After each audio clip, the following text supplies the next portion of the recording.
به نام خداوند خوبی بهار، به نام شقایق گلی بیقرار، به نام تواناترین واژه ها، به رسم محبت به نام خدا.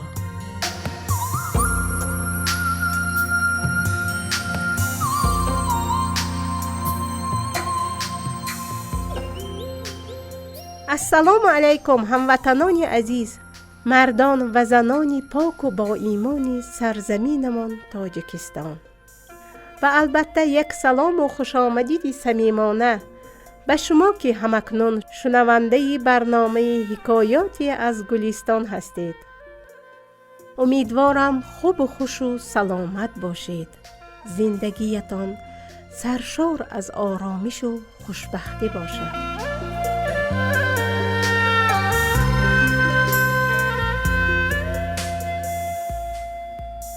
سعیده عبدالله زاده هستم و چند دقیقه با یک حکایت دیگر از استاد سخن سعدی شیرازی در خدمت شما دوستان خواهم بود. همسایه ما یک پسر دارد، نامش فرهاد. او بسیار بلند پرواز هست و همیشه به این فکر می کند که چگونه می شود راه 100 ساله را یک شبه پیمود. برای همین دائم از یک شاخه به شاخه دیگر می پرد و در یک کار و یک هنر پایش را مستحکم نمی کند.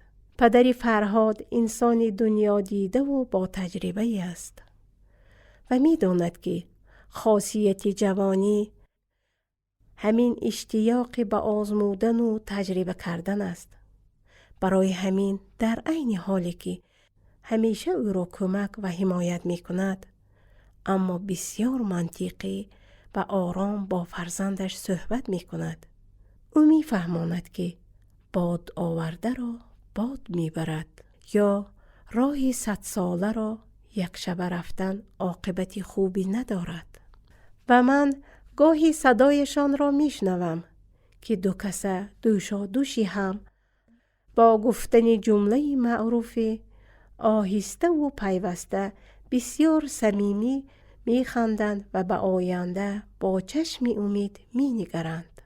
وقتی گلستان را می خواندم به حکایت جالبی رسیدم که بسیار شنیدنی است. همراه ما باشید تا حکایت را بشنویم.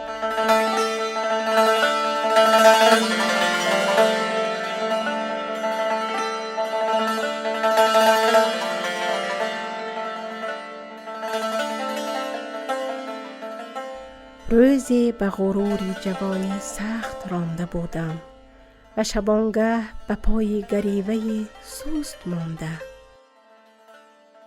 پیرمرد ضعیف از پس کاروان همی آمد و گفت: چه نشینی که نه جای خفتن است؟ گفتم: چون روم که نه پایی رفتن است. گفت: این نشنیدی که صاحب دلان گفتند رفتن و نشستن به که دویدن و گسستن؟ ای که مشتاق منزلی مشتاق، پند من کار بند و صبر آموز.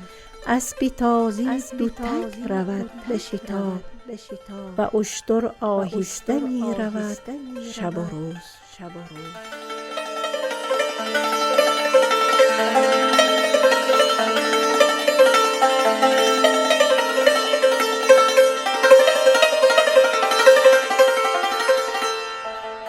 این بود حکایت امروز.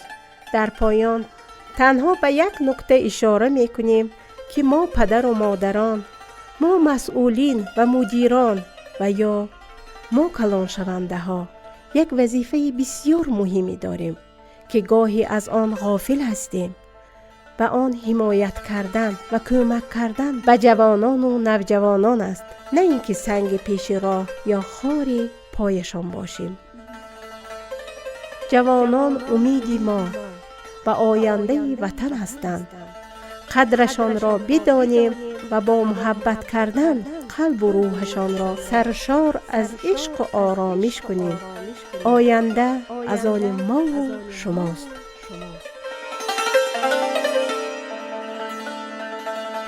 سلامت و شاداب بمانید. تا برنامه و حکایتی دیگر، خدا یار و